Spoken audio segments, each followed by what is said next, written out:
News 9 Plus. Download now.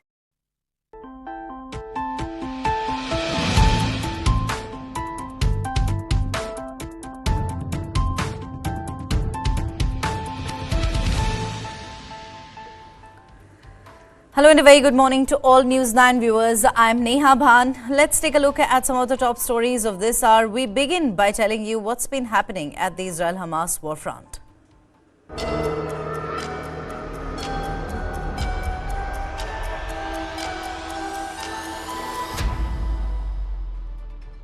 The following content may contain visuals that are disturbing, graphic, or sensitive in nature. Viewer discretion is advised. This material is intended for mature audiences and may not be suitable for all viewers. Please exercise caution while watching, and if you find such content distressing, we recommend discontinuing viewing. This disclaimer is provided to ensure awareness and to prioritize viewer well-being. The war between Israel and Hamas has entered its 75th day. Let's get you the latest update on your screen. UNSC is expected to vote today on a bid to boost aid deliveries to Gaza. Now, this comes after 2 continuous delays. Israeli military is advancing in southern Gaza. That is what IDF's Rear Admiral Daniel Hagari has said. Around 1,500 tunnel shafts and underground passages have been discovered in Gaza. That is what the IDF has said. Meanwhile, IDF has denied responsibility for the death of 2 women at the Gaza church complex. Benjamin Netanyahu, the Israeli Prime Minister, has reiterated commitment to bring back Israeli hostages. Israeli ground operation would expand to additional areas. That is what Israeli Defense Minister Yoav Gallant has said. Al-Ahli Baptist Hospital in Gaza is out of service, a claim made by the Palestinian Ministry of Health. Meanwhile, 19,453 Palestinians, including 7,729 children, have lost their lives in the Gaza war.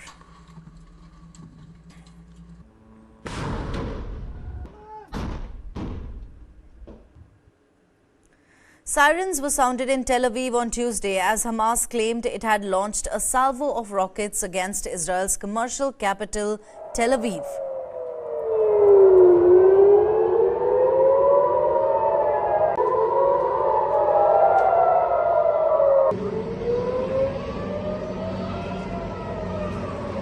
There were no immediate reports of casualties or damage reported in the incident, which seemed to indicate that Hamas retains longer-range rocket capabilities. The video showed people running along the street to take cover while some evacuated a building.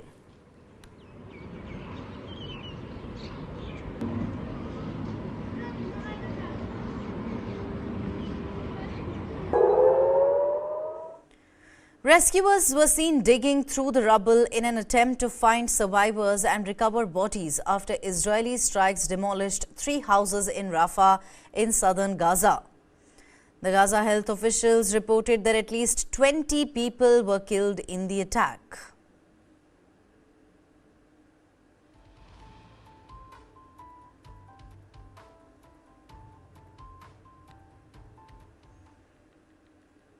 The IDF has released footage claiming to show the army targeting Hamas terrorists in Gaza.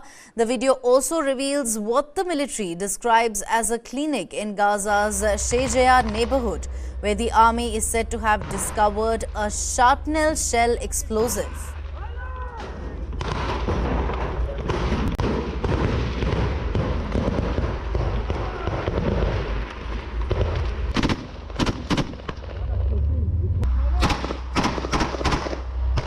Just last week, the IDF characterized Shejaa as an area of intense combat in northern Gaza, where Hamas terrorists operate in civilian attire and employ deception tactics.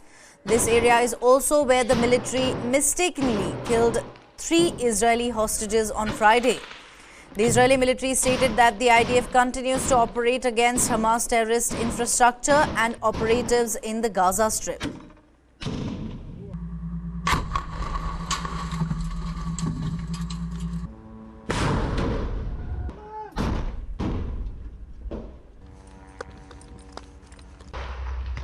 אנחנו נמצאים בסריקת המרפאה בסג'איה שנמצאת ליד הבית ספר, איפה שהיה פיצוץ של 2 פירים. אפשר לראות את המרפאה, ותוך כדי סריקה אנחנו גילינו מטען ממגור, נמצא בתוך פח זבל שחור, מכוון כלפי הדלת הזאת, שמעבר לכאן היה את פיצוץ הפיר ואת הבית ספר. נמצא בתוך תחומי המרפאה.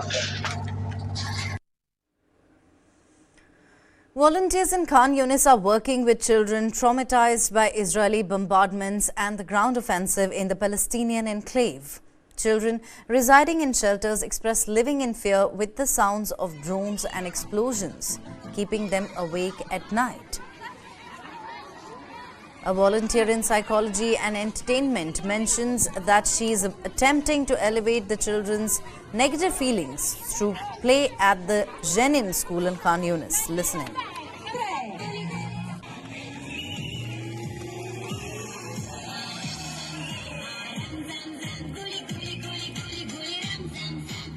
احنا حاليا في مدرسة جنين الثانوية للبنين، موجود فيها نازحين، موجود فيها عدد من النازحين من شمال قطاع غزة.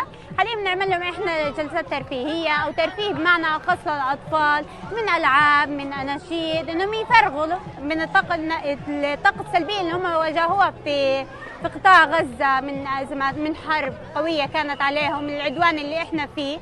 فهذا الاشي بيفرغ وبيطلع النفسية او الطاقات السلبية من الاطفال، حتى الاهالي كمان، لانه الاهل لما تشوف اطفالها مبسوطين ومرتاحين ومبسوطين في هذه الاجواء بينبسطوا اكثر، حتى بتلاقي انه الاهل بيشاركوا صاروا معنا وانهم يوقفوا ويحضروا هذه الاجواء. On Tuesday, UN officials expressed anger and disbelief about the situation in Gaza hospitals where injured individuals lack basic supplies and children recovering from amputations are being killed in the ongoing conflict. Most of Gaza's hospitals remain non-operational due to damage from attacks, the Israeli raids and a shortage of fuel and staff. The ones still open are under increasing pressure, facing both strikes and a growing influx of sick and injured patients. So I'd like in the north at all now, and what your concerns are for them. Really, I'm furious. I'm furious that those with power shrug as the humanitarian nightmares unleashed on 1 million children. I'm furious that children who are recovering from amputations in hospitals are then killed in those hospitals. I'm furious that there are more children hiding as we speak somewhere who will no doubt be hit and have amputations in the coming days. I'm furious that of all the senseless attacks, the only admittance of dumb is the use of dumb bombs. I'm furious that disease is as well armed as the warring parties, but it gets absolutely no attention. I'm furious, as I said, that little boy of a friend I made is now worryingly sick and they have only hope and dirty water. Lisa, I'm furious that Christmas is likely going to bring increased savagery in attacks as the world is distracted with its own, love and goodwill. I'm furious that now we're at 5, 6, 7,000 children killed and they're becoming statistics and not stories. I'm furious that the, hypocrisy is crushing empathy. And to a degree, I'm furious at myself for not being able to do more. The people in the hospitals, yes, they need everything. They need medical supplies, but what they ask for first is food and water, the very basics. They do not have them. One of my colleagues described people lying on the floor in severe pain, in agony, but they weren't asking for pain relief, they were asking for water. That it's beyond belief that the world is allowing this to continue. I can only concur with James. I haven't been there, but just what I'm seeing and hearing from my colleagues is something that it's unconscionable that the world allows this to continue. U.S. Defense Secretary Lloyd Austin revealed that the United States was leading a multinational operation to safeguard commerce in the Red Sea as attacks by Iran-backed Yemeni Houthi militants forced more major shipping companies to reroute. Austin, who is on a trip to Bahrain, home to the US Navy's headquarters in the Middle East, said Britain, Bahrain, Canada, France, Italy, Netherlands, Norway and Spain, Seychelles too, were among nations involved in the Red Sea security operation. The group will conduct joint patrols in the southern Red Sea and the Gulf of Aden. Listen in. The lifeblood of the rules-based international order is actually seawater. All countries have the right to move freely and lawfully in international waters. But that foundational global right is under new threat today from the totally unacceptable attacks on merchant vessels by the Houthis in Yemen. So this morning, we've launched Operation Prosperity Guardian under the umbrella of Combined Maritime Forces and under the leadership of Task Force 153. That operation is bringing together more than a dozen countries from around the world to conduct joint patrols in the Red Sea and the Gulf of Aden. French Foreign Minister Catherine Colonna announced joint measures with partners to halt Houthi attacks in the Red Sea during a meeting with British Foreign Minister David Cameron. The Houthi militia backed by Iran has escalated its involvement in the Israel-Hamas conflict, attacking vessels and launching drones and missiles at Iran from Yemen. Both ministers talked on the need for a Gaza ceasefire, with Colonna supporting a two-state solution. Listen in. The Houthis, to name them, we know that they are often supported by Iran, have fired missiles, launched drones and seized vessels over the past few weeks. This must stop. You have seen that we have decided to strengthen our cooperation to fight against the terrorist threats in this area. Actions will be taken in coordination with our allies. This is in line with what the President of the Republic had expressed several days ago. We must strengthen our operational capabilities in the area to put an end to these attacks.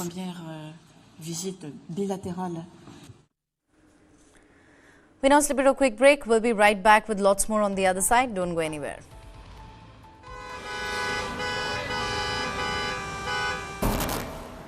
Bangalore traffic is an example of something that has gone wrong with our system. We have more than 50 flyovers in Bangalore city.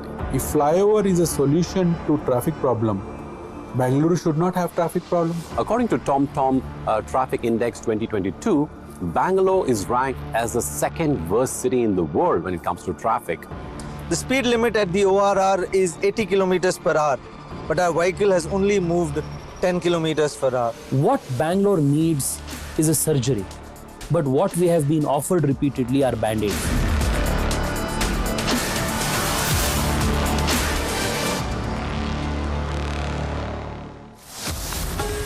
Only on the world's first news OTT. News 9 Plus, ahead of the curve.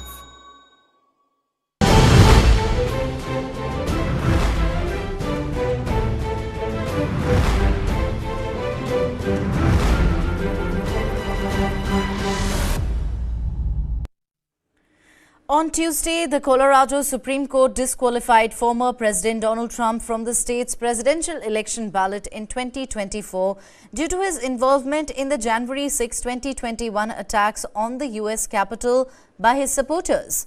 The historic ruling, under a rarely used provision of the U.S. Constitution, marks Trump as the first presidential candidate deemed ineligible for the White House due to engaging in rebellion.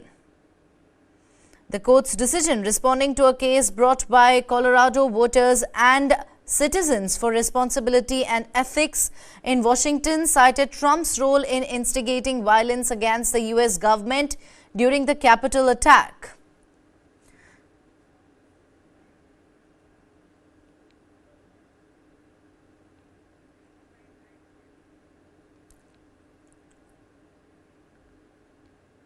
attack on our nation's capital on January 6, 2021, was an unprecedented assault on the seat of American democracy. As described in the indictment, it was fueled by lies. Lies by the defendant targeted at obstructing a bedrock function of the U.S. government, the nation's process of collecting, counting, and certifying the results of the presidential election. And we are here because Trump claims, after all that, he has the right to be president again.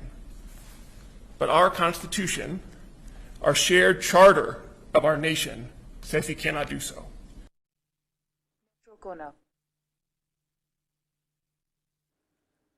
The 4-3 ruling is temporarily on hold until the 4th of January, awaiting a potential appeal to the U.S. Supreme Court.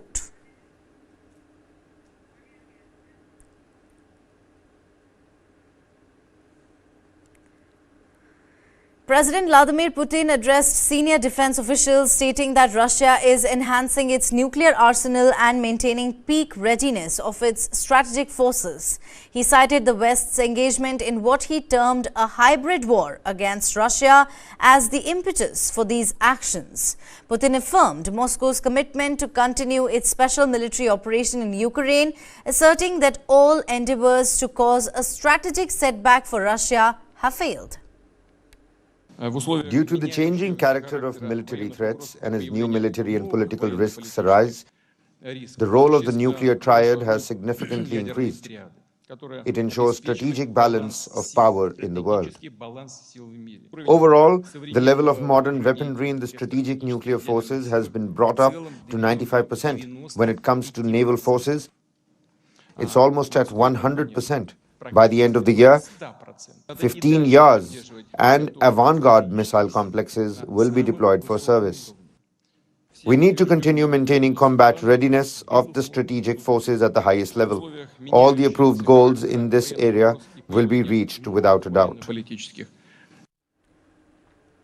Protesters set a train ablaze in Bangladesh, killing at least 4 people amid a countrywide strike called by the opposition to press its demand for the government to resign ahead of an election next month. Details about the number of passengers on the train from Netrokona heading to Dhaka were not immediately available. Police reported that flames were spotted by passengers near the capital as the train approached its destination. The incident was the latest strife sparked by anti-government protests in which dozens of buses and vehicles have been set on fire, with at least 6 people killed since the 28th of October when an opposition rally turned violent.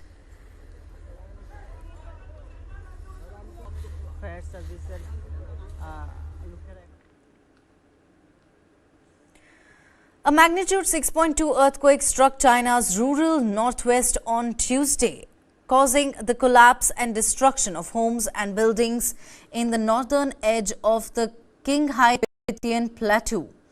State media reported at least 127 deaths, with footage showing structures reduced to rubble and mudslides covering roads and buildings.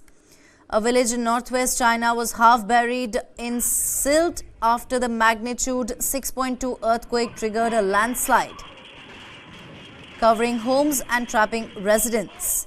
Rescue efforts were hampered by the high altitude and cold weather, with the quake hitting Gansu province at 11:59 p.m. local time on Monday.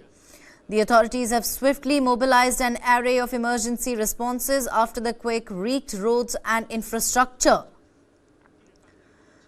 The rescue work has proved challenging in sub-zero temperatures, with most of China grappling with below freezing conditions after a powerful cold wave swept across the country.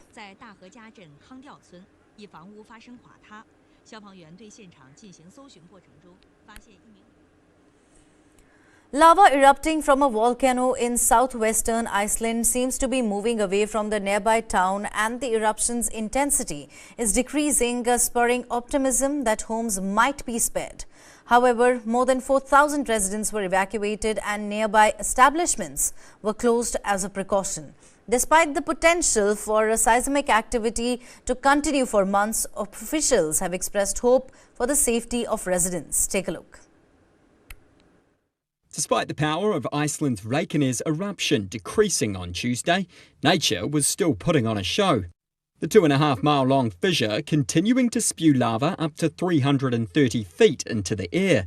The evacuated town of Grindavik lies under 2 miles away, but volcanologist Dave McGarvey told Reuters the lava flow should avoid the area. At the moment, it's not, one can't be certain where the lava is going to flow, but it looks like it will go more towards the north and west and perhaps the south and east. And those are good directions for the town of Grindavik. Recent inactivity had raised hopes the 4,000 residents might return home.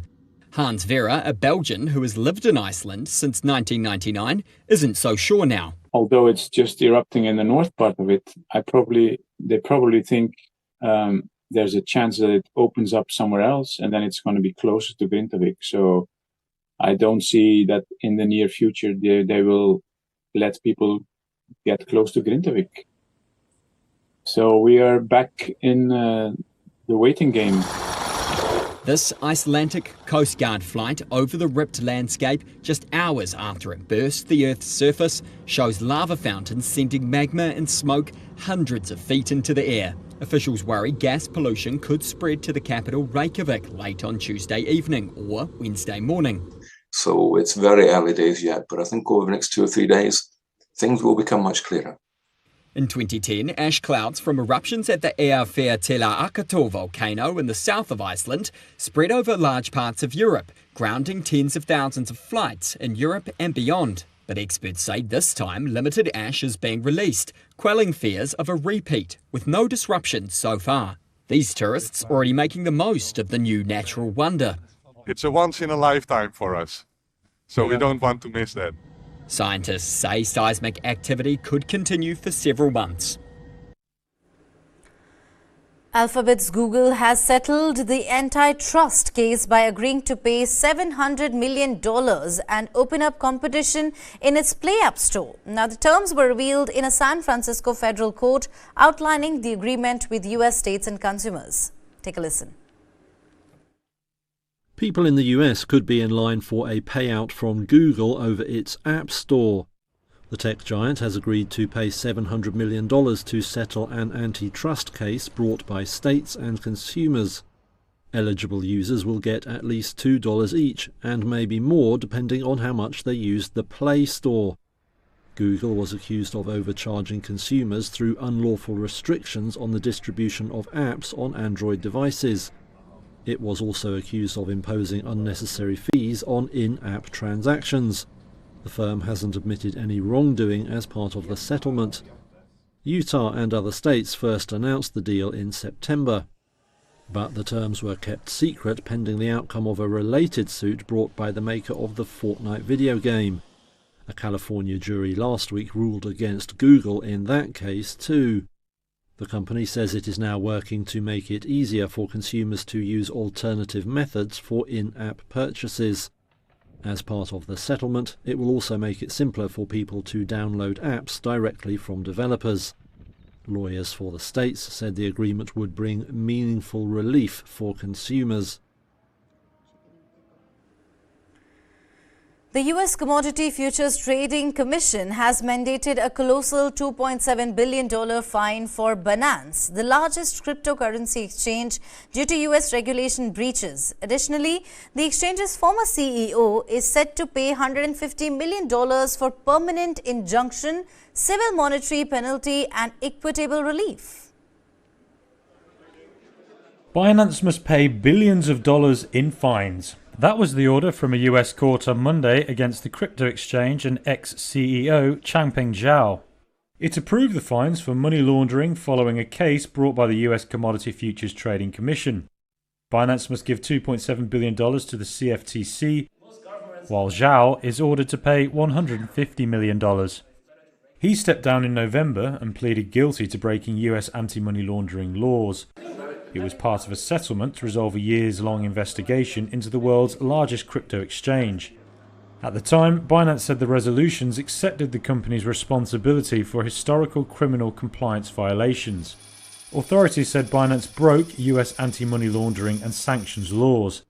It's also failed to report more than 100,000 suspicious transactions with organisations the US described as terrorist groups. Investigators added the exchange didn't report transactions with websites devoted to selling child sexual abuse material. And it was one of the largest recipients of ransomware proceeds. The Bank of Japan has upheld its enduring ultra-loose monetary policy, withholding any indication about its intentions for the upcoming year. This move led to a decline in the yen against the dollar and propelled stock prices upward. The Bank of Japan still isn't ready to budge on rates. On Tuesday, policymakers made no change to the central bank's ultra-loose monetary policy. That left its short-term target rate just below zero. Governor Kazuo Ueda says he wants to see more evidence that sustained wage hikes are set to keep inflation at around the bank's 2% target. The prospects are gradually heightening, but in terms of whether the threshold will be met, we would prefer to look at more data and various information. The bank did not even change its dovish outlook for the future. That dashed the hopes of some traders that it would at least signal an intent to raise rates in the near future. Instead, the bank said it could still take additional easing steps if necessary, adding that uncertainty over the economy was still very high. More than 80% of economists polled by Reuters do expect the bank to raise rates next year, however. April is seen as the most likely timing, though some think an increase could come as soon as January. The yen fell following the BOJ decision on Tuesday. We slip into a quick break now. We'll be right back. Don't go anywhere.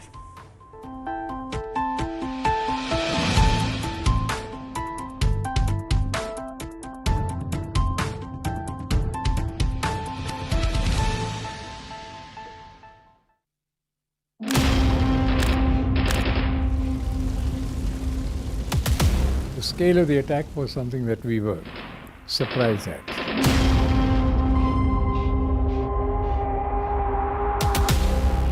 David Hadley was a double agent. The Americans did not want him to be fully exposed, so all that he probably shared with the Americans was not shared with us in terms of intelligence. If we had that, I'm sure that we would have been able to deal with the situation far better.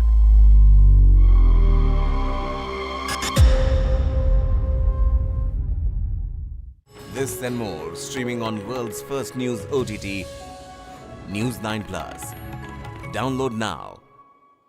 Currently, the industry is facing a lot of challenges as far as demand is concerned. Basically, the US markets has slowed down because of high inflation.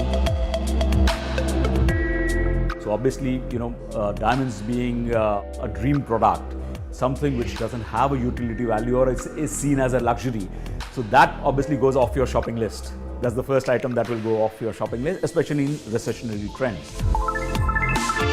That lab-grown diamonds are not mined, and they do away with the entire mining. So they save up on all the environmental damage that is associated with mining, and of course, the mining cost, which is why they're even more affordable. It's people that is impacted by all these recessions are the artisans, are the people who work in this industry, right? But I think lab-grown diamond has allowed them to actually use their skills in the same product. This and more, streaming on world's first news OTT, News 9+. Download now. It was my 14th birthday. On birthday, daughter waits or missing father. He was carrying a cake for his daughter. 49-year-old Birmingham-based Indian diplomat vanishes. He was grabbed and bundled into a car by 4 assailants. KLA claims responsibility, demands Kashmiri separatists. Maqbool Bhatt's release. Goli maro, aur phek do. And within 3 days, they shot him dead. Abducted diplomat. Found murdered in Leicestershire. I said, who ordered to kill him? To me, he said, yes, I ordered it. And he never came home.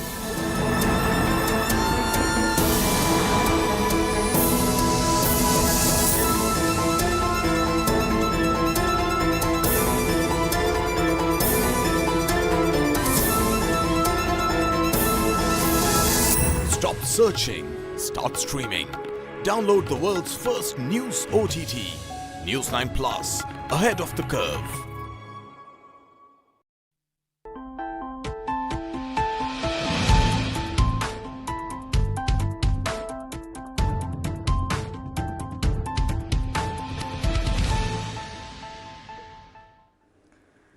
Welcome back. China's economy is expected to see more favorable conditions and more opportunities than challenges in 2024. State media said, citing officials of the Chinese Communist Party's Finance and Economy Office. Take a listen. China's economy will improve next year. That was the message from the country's ruling Communist Party during a key meeting. It expects to see more favourable conditions and more opportunities than challenges in the coming year. The official Xinhua agency provided a detailed readout of the yearly Central Economic Work Conference from last week. It's an event where top leaders set economic targets for the following year. They said macroeconomic policies will continue to provide support for economic recovery. Xinhua quoted officials as saying China's prices are low and central government debt levels are not high. But blockages do persist in the domestic economic cycle as demand, consumption and enterprise investment remain weak. Next year, party officials said China would try to move from a post-health crisis recovery to sustained consumption growth, targeting areas including smart homes, recreation and tourism. China's economy has dealt with tepid growth this year and looming concerns over its debt-hit property sector. Officials said Beijing will monitor its real estate markets and meet what it called reasonable financial needs for property companies. Hyundai Motor Company, South Korea's top car maker, has decided to sell its plants in Russia for only about $100 to a local company, although it has kept the door open for a possible return, joining other global automakers to leave the market as the protracted war between the country and Ukraine dampened business in the world's largest country by area. Hyundai will take a massive hit on selling its plant in Russia. The South Korean auto giant said Tuesday it plans to give up the facility in St. Petersburg for $77.67. Hyundai said it would take a near $219.2 million loss on the sale. Tuesday's move makes it the latest global automaker to sell Russian assets since Moscow invaded Ukraine almost 2 years ago. Operations were suspended at the plant in March last year. Hyundai said it was seeking to transfer its assets in the facility to Russia's Art Finance.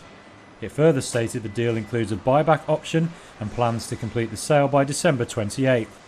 Hyundai Motor is following the path of some other major car makers. Many sold their assets in Russia for a nominal fee and included buyback options that could one day allow them to return. In May, Germany's Volkswagen sold its shares in its Russian assets to Art Finance, which is supported by the auto dealer group Avalon. Switching our focus away now, Kerala's Health Minister Veena George called a high-level meeting to address the Covid-19 surge, with over 85% of cases in the country originating in Kerala. A new case was also reported in Maharashtra's Thane. This is a first in the state after JN1's emergence. The patient is a 19-year-old girl who was hospitalized upon infection and is currently in a stable condition. The World Health Organization on Tuesday classified the JN1 coronavirus strain as a variant of interest and said current evidence shows risk to public health was low from the strain. Kerala reported 115 new infections in the last 24 hours, contributing significantly to the national total. The meeting emphasized increased testing for symptomatic individuals, and despite 10 COVID-related deaths this month, the minister assured ample medicine and equipment stock. A recent mock drill assessed hospital preparedness, revealing available oxygen and ICU beds. And the focus will of course now be on areas like Kochi and Thiruvananthapuram experiencing a rise in cases. According to sources, Union Health Minister Dr. Mansukh Mandavia is scheduled to hold a review meeting today with Health Ministers, Additional Chief of all states, UTs and pertinent central ministers' departments.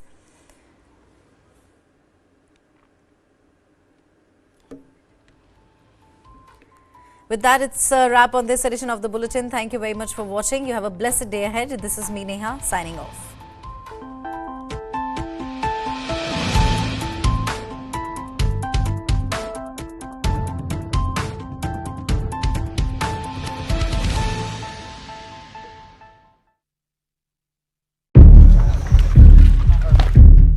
On October 27, 2023, the world awakened to a new crisis. A new turn